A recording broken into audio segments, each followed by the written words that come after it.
में एक ये विधान बताओ, यही कि तुम कानून के, यही देश के कानून का, कि अगर कोई चोरी करते हुए, व्यभिचार करते हुए पकड़ा जाता है तो उसको पहले जो अपने छोटे अधिकार के अंतर्गत है तो उसको प्रताड़ित किया का है, उसको बंधन में किया जाता है, फिर उसको पहुंचाया जाता है, फिर उसको पॉइंट जमा किए जाते हैं, फिर न्यायाधीश न्याय करता है। मतलब ये सब करते करते वर्षों व्यतीत हो जाते हैं और अपने को लगता है कि अगर उसने किया तत्काल वर्तमान में दंड मिले तो समाज देखे ना कि ऐसा है, पर ऐसा सिद्धांत नहीं है। ऐसे ही ये हमारे भगवान की दयालुता है, उनकी कृपालुता है कि आपको जैसे हमसे कोई भयानक पाप हो गया, अभी आपके पास चांस है, अब आप सुधार कर सकते हो। आप उनकी कृपालुता को देखो। हम क्या करते हैं कि अपने दोस्त तो कभी देखते नहीं, हम दूसरे को देखते सोचते इसको दंड मिलना चाहिए, इसने ऐसा किया। अगर हम लौट करके वही कानून अपने ऊपर लागू करें तो क्या होगा? आपका क्या होगा? लौट कर आइए, आप अपने हृदय में आइए, तब आपको लगता है भगवान तुम कितने कृपालु हो कि अगर आप हमको इतना लंबा समय न दे होते, तुरंत हमें नरक भेज देते तो हमारे उद्धार का कभी अवसर ही ना आता। हमारे द्वारा इतनी गलतियां हैं, ईमानदारी से देखो। मतलब यहाँ जैसे चर्चा हो रही तो एक भागवतिक स्थल है ना अध्यात्म की, यहाँ बेपर्द होकर के आप सोचिए कि आप जो सामने वाले को दंड देने के लिए इतना अंदर से उत्साहित हैं, अगर वो कृपालु जिससे आप प्रार्थना कर रहे हैं वो लौट करके आपकी तरफ देख ले तो क्या आपके बचने के चांस हैं? क्या आपके कल्याण का कोई मार्ग है? क्या आपके सुख का कोई रास्ता रह जाएगा? नहीं रह जाएगा। इसीलिए वो चांस देता है। 1 मिनट में बात समझ में आएगी कि मेरे से गलती हो गई। वो 20 वर्ष के पाप नष्ट करने के लिए तुरंत तैयार है। अहम तो हम सर्व पापे भ्यो मोक्षयिष्यामि। उसकी करुणा को देखो। हम अपने द्वेष को मिटाने के लिए, अपनी अहंकार की वृत्ति को पुष्ट कर कि भगवान तुरंत इसका सर्वनाश होना चाहिए, लेकिन वो भी भगवान का बच्चा है जैसे तुम भगवान के बच्चे हो। जैसे तुमसे गलतियां हो गई और अभी तक ना तुमने स्वयं प्रायश्चित किया है ना उनका दंड मिला है, ऐसे उसको भी मनाओ कि भगवान इसकी बुद्धि शुद्ध कर दे, इसको क्षमा करे और इसका मंगल हो जीव का। हम भगवान को कोसने लगते हैं कि उनको जल्दी दंड देना चाहिए। अरे नहीं नहीं नहीं, अगर वो जल्दी दंड देंगे तो हमारा सबका हाल वही हो जाएगा जो दुर्गति होनी चाहिए। बोलो, अंदर से बोलो, हमारी बात को आप काटो। क्या आपसे गलतियां ऐसी नहीं हुई? क्या अपने लोगों से गलतियां ऐसी नहीं हुई जिनको भगवान ने चुपचाप दबा के रखा है आखिरी चांस तक कि अब सुधर जा, अब सुधर जा, अब सुधर जा, मैं तेरे सारे पाप नष्ट कर दूंगा।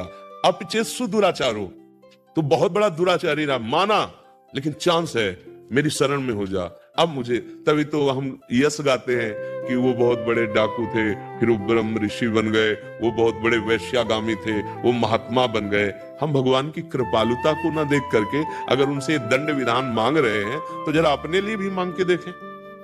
अपने लिए तो क्षमा शब्द है, और दूसरे की अगर जरा भी गलती हो जाए तो इसको बीच बाजार में दंड मिलना चाहिए जिसे लोग समझे। जानते हो गलती क्यों होती है? अज्ञान में होती है।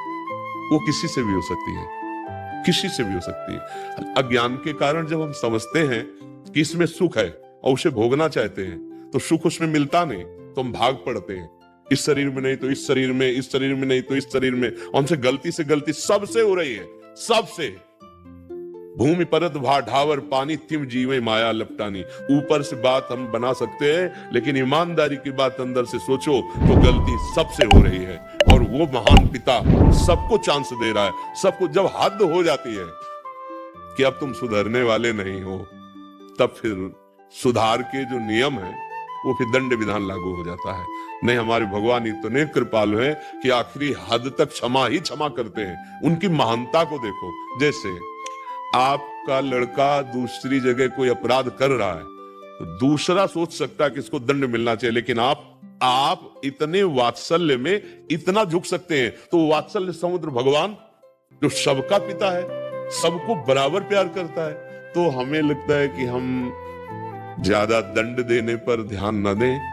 भगवान से प्रार्थना करें कि जो सामने गंदा आचरण कर रहा है, प्रतिकूल व्यवहार कर रहा है, भगवान उसको सद्बुद्धि दे, सत्प्रेरणा दे और उसका भी मंगल हो। जैसे वो हमको क्षमा करते हैं ऐसे उसको भी क्षमा करें। हमें लगता है अगर ये भाव हमारे अंदर आ जाएगा तो हमारा कल्याण भी हो जाएगा और हम सुखी भी हो जाएंगे और भगवान के लाडले बन जाएंगे।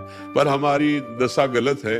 हमसे बहुत बड़ा अपराध हो जाए तो हमें बिल्कुल दंड नहीं मिलना चाहिए, सामने वाले से थोड़ी भी गलती हो जाए तो भरपूर दंड मिलना चाहिए। ऐसा कानून नहीं है, ऐसा विधान नहीं है। देखो हमारी सरकार भी इसीलिए इतना लंबा समय देती है कि शायद कोई पॉइंट उसके पास ऐसा मिल जाए जिससे वो बच जाए। जब बिल्कुल पॉइंट पक्के मिल गए कि अपराधी है ही, तब फिर न्यायाधीश, नहीं तो बहुत तारीखें चलाता है। जरूरत क्या है तारीख की, वो तत्काल उसको फांसी पे चढ़ा दे। लेकिन इसमें कृपालुता है, सिद्धांत की कृपालुता है कि वो एक अवसर देता है कि हर जीव से गलती हो जाए। देखो ये तो कोई मानो ही मती कि तुमसे गलती नहीं होगी, नहीं अभी तक के अपने रजिस्टर को देख लो आप। तो इसलिए हमें तो यही लगता है कि भगवान जैसे हमें क्षमा किए हैं ऐसे सबको क्षमा करें, जैसे हमें सद्बुद्धि दे रहे ऐसे सबको सद्बुद्धि दे, और कृपा करके भगवान सबका मंगल करें, सबको आनंद प्रदान करें। तभी हम क्या चाहते हैं, अपना आनंद चाहते हैं और दूसरों का, यही तो बुद्धि बिगड़ती चली जा रही है। नहीं, हम अपने शरीर सुख के लिए दूसरे के शरीरों को आग लगा रहे हैं, भूंज रहे हैं, काट रहे हैं, खा रहे हैं, जिसे आप मांस भक्षण कहते हो। कैसे कैसे, अब कैसे कैसे तुम्हारी बुद्धि। तो इसलिए भगवान सबका मंगल करे। हाँ ये जरूर है कि हमारी चेष्टा ऐसी होनी चाहिए कि हम गलत ना करें और गलत करने का अवसर भी ना दें। अगर कोई गलत कर रहा है तो हमारा कानून है, देश में विधान बना हुआ है, संविधान बने हैं, आप उसके द्वारा उसके दंड विधान के लिए प्रार्थना कीजिए, जो रिपोर्ट कीजिए।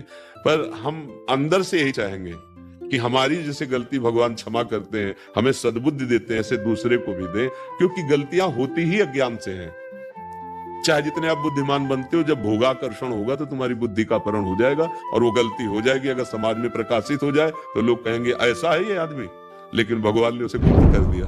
क्यों? अभी चांस दे रहे हैं, निकल चलो, अगर चाहो तुम तो निकल सकते हो तुम। पर हम लोग उसको अपनी चतुराई समझ लेते हैं, भगवान की करुणा न मानकर, फिर वो गिरते चले जाते, पतित हो जाते हैं। किसका प्रश्न था? हाँ बच्चा।